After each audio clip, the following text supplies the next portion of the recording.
ఈరోజు ఆలుగడ్డ బిర్యానీ ఎలా చేసుకోవాలో చూద్దాం. ఫస్ట్ ఒక కడాయి తీసుకొని స్టవ్ వెలిగించి దానిలో కావాల్సినంత ఆయిల్ పోసుకోవాలి. రుచికి సరిపడా ఆయిల్ పోసుకొని ఆయిల్ బాగా కాగిన తర్వాత ఒక 2-3 బిర్యానీ ఆకులు, ఒక 10-15 లవంగ మొగ్గలు, దాల్చిన చెక్క వేయాలి. దాన్ని మనం కొంచెం బ్రౌన్ కలర్ ఫ్రై చేసుకున్న తర్వాత ఇది కొంచెం బాగా కాగిన తర్వాత కట్ చేసుకున్నటువంటి ఒక 4 ఉల్లిపాయలు, 3 పచ్చిమిరకాయలు వేయాలి.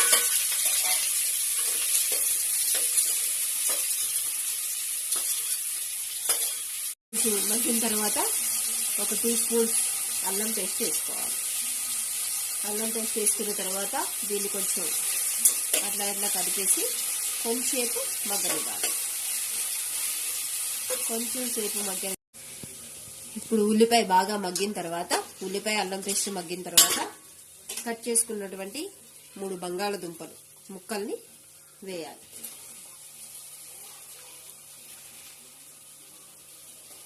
తర్వాత కొంచెం దీనిలో కొంచెం పసుపు, కొంచెం ఉప్పు, సరిపడా ఉప్పు, ఈ కూరకి సరిపడా ఉప్పు,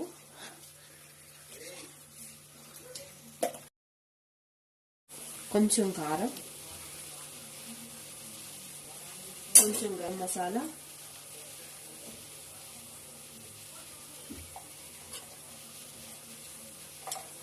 ఇవన్నీ వేసి బాగా కలుపుకొని ఆలుగడ్డ బాగా మగ్గే వరకు ఉడికించుకోవాలి. సిమ్లో పెట్టి ఉడికించుకోవాలి. ఇలా బాగా మగ్గిన తర్వాత ముందుగానే ఉడికించుకున్నటువంటి రైస్ని వేయాలి.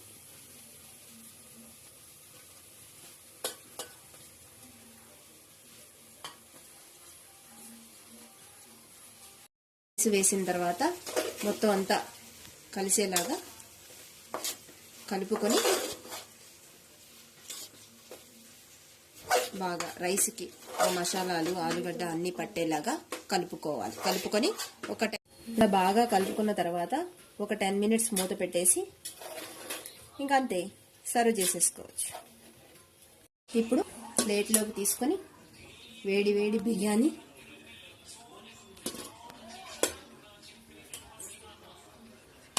వేడి వేడి ఆలుగడ్డ బిర్యానీ రెడీ.